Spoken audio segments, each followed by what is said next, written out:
5 cultural differences between China and the UK.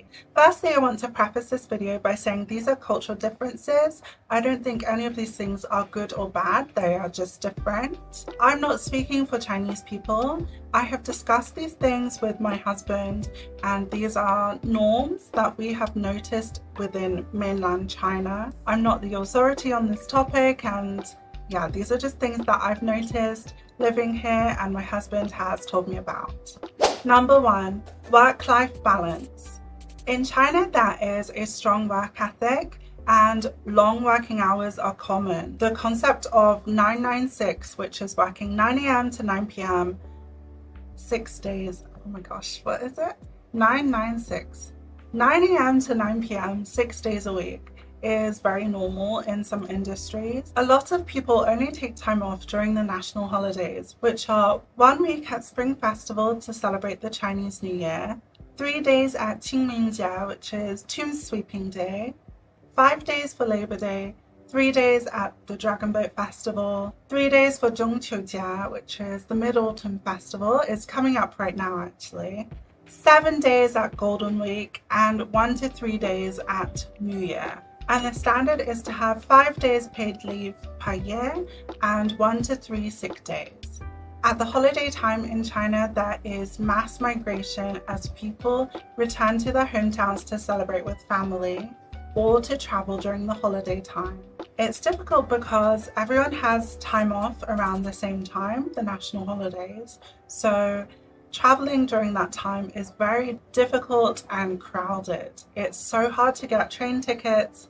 They get sold out within the first few minutes of being available. In the UK, there's a greater emphasis on work-life balance, with standard working hours being 40 hours per week and a great importance on personal time and leisure time. The standard is to have 28 days paid leave plus the national holidays and 3 to 5 sick days per year. And a lot of people use their holiday time to travel, either abroad or within the UK. Everyone can kind of choose when they take their holiday. Obviously, you need to get your holiday time approved by a manager usually. But yeah, you apply for holiday time and you can choose kind of when you want it and see if it gets approved by your manager. Number 2, hierarchy and respect. China is influenced by Confucian values, and there's a strong emphasis on respecting authority figures and elders. Titles and formalities are very important, especially within the family dynamic. You have to address people with the right titles. For example, there are 2 ways to say aunt in English: aunt, auntie. And in Chinese, there are several different ways to say the word aunt. You have your mum's oldest sister, middle sisters, younger sister, your dad's oldest sister, middle sister, youngest sister. You have your uncle's wife, you have your second uncle's wife, your third uncle's wife. There's a lot of different ways to address people, and you need to address them with the correct title to show respect and politeness. When out and about, you address waitresses and waiters as 服务员 or 美女, 帅哥. Taxi drivers, you can call 叔叔 or 阿姨. You would call people who are a bit older than you, who you don't know, 叔叔阿姨.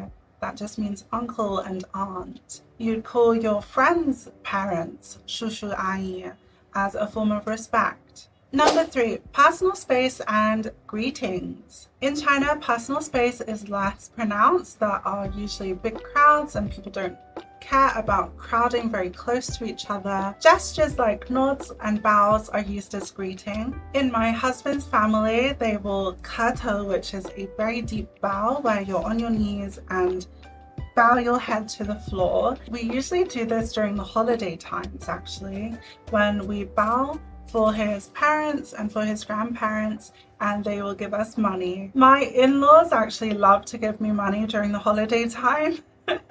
So I kato for them every Chinese New Year, and yeah, I usually receive actually quite a lot of money, which I then give to my husband for his birthday a few weeks later. With things like hugging, most people don't. Some, mostly young people, will hug each other, but It's usually also within genders as well. So a girl will hug a girl, a boy will hug a boy. Not much intermingling with that. Obviously, this is just what I've noticed, what we've seen, what is the customary, but people have their own relationships, their own comfortability with people. So I'm not speaking for everyone, obviously. This is just something that we've noticed, and my husband has said, yeah, no, we don't really hug anyone. In the UK, personal space is more pronounced, and things like handshakes or hugs are a very common form of greeting. Obviously, this also differs between people, their comfortability, their relationships, even their cultures and backgrounds. So it's not everyone in the UK hugs everyone. It's depending on the person as well. Number 4, expressing emotions. In China, people tend to be more reserved in expressing emotion, especially in public. Although I have many a time seen frustration, anger, arguments, breakups, wailing, crying in the streets in China. So my husband has told me that in China, a lot of people are closer to their mothers than they are their fathers.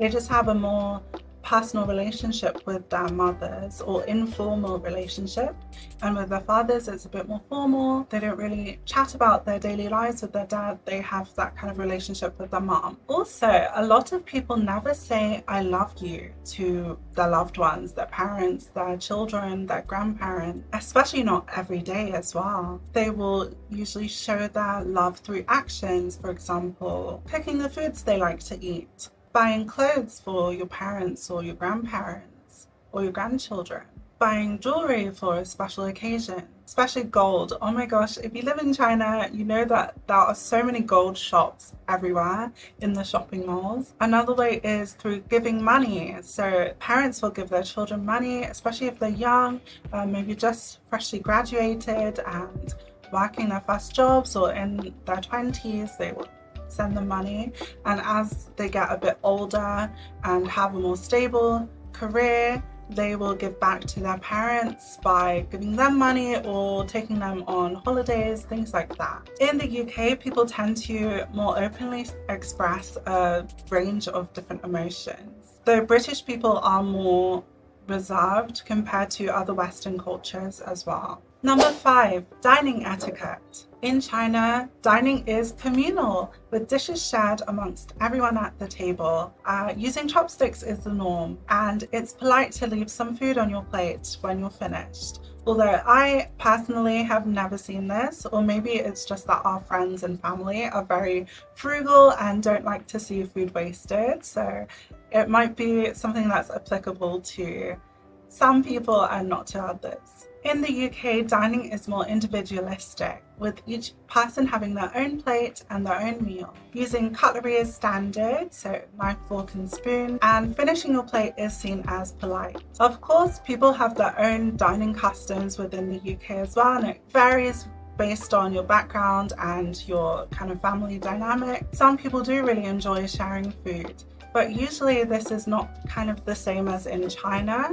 So in the UK, you will have your own big plate and you will take food from the dishes on the table and add it to your plate.